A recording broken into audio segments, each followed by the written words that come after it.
Good morning, কেমন আছেন? আমার নতুন আর একটা ব্লগে আপনাদের স্বাগত জানাই।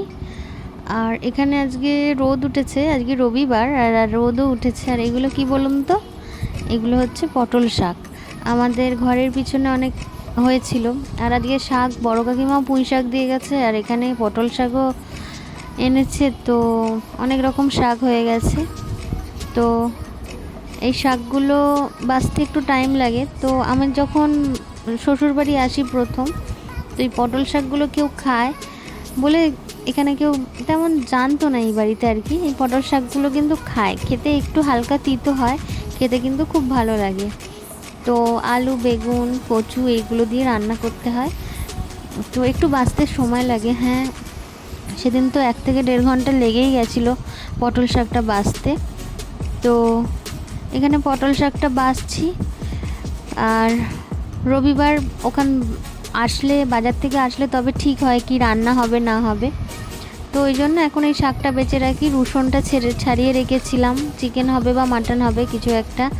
আর এখানে আমাকে একটু হেল্প করে দিচ্ছিল এই যে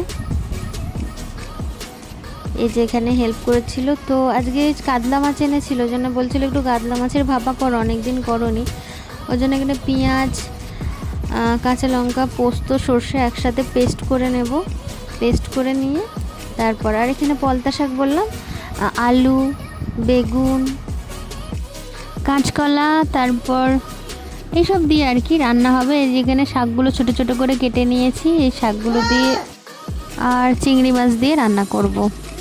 তো এখানে এই যে কাতলা মাছটা বললাম ভাপা করব, এখানে টিফিন বক্সে নিয়ে নিয়েছি। এখানে ওই পেঁয়াজ বা লঙ্কা, সর্ষে, পোস্ত, তারপর এখানে আদা রসুন দিলাম একটু, এখানে হলুদ গুঁড়ো, নুন আর একটু অল্প কাঁচা লঙ্কা বেটে নিয়েছিলাম ওর সাথে। আর এখানে একটু গুঁড়ো ঝাল দিলাম, দিয়ে ভালো করে মাখিয়ে নিয়ে বসিয়ে দেব।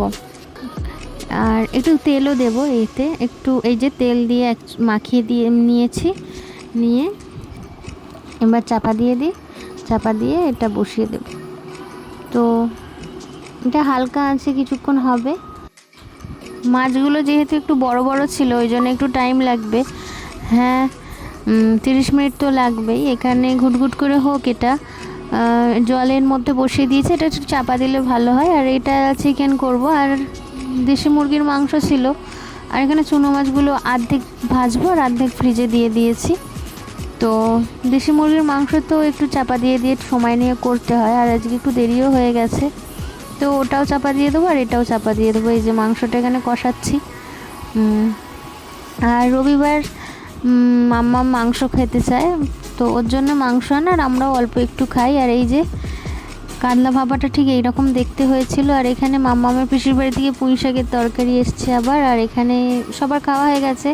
এই যে চুনো মাছ ভাজা আছে, এই যে পলতা শাকের ডালনা আছে, আর এই যে কাতলা মাছ ভাপা আর চিকেন। এটাই সানডের আর কি, রবিবারের লাঞ্চ।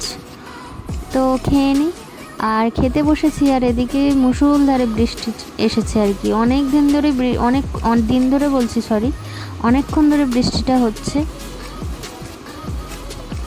তো বৃষ্টি হচ্ছিল না, বেশ ভালোই হচ্ছে। আর খাওয়া হয়ে গেছে। এখানে পেয়ারা কাটছে, পেয়ারা খাবে এবার। তো একটার পর একটা লেগেই আছে। তো ওই যে বৃষ্টি এখনও টুপটুপ করে পড়েই যাচ্ছে, থামার নাম নেই। একটু কমেছে কিন্তু পড়ছে, ভালোই পড়ছে, ভিজে যাওয়ার মতো। তো জুতো কিনতে গিয়েছিলাম। তো বিকেলবেলা বেরোনোর ইচ্ছা ছিল না, ওয়েদারটাও খারাপ ছিল, কিন্তু বেরিয়েছে এই জুতো কিনতে হবে, ওই জন্য গিয়েছিলাম। তো বাড়িতে পরার জুতোগুলো একদম তলাটা প্লেন হয়ে গিয়েছিল। তো আর এখানে একটু মোগলাই কিনবো, ওই জন্য দাঁড়িয়েছি। তো মোগলাই কিনে ঘরে চলে যাব। ব্লগটা তাহলে এখানেই শেষ করলাম। ভালো লাগলে একটা লাইক দেবেন। টাটা, সবাই ভালো থাকবেন।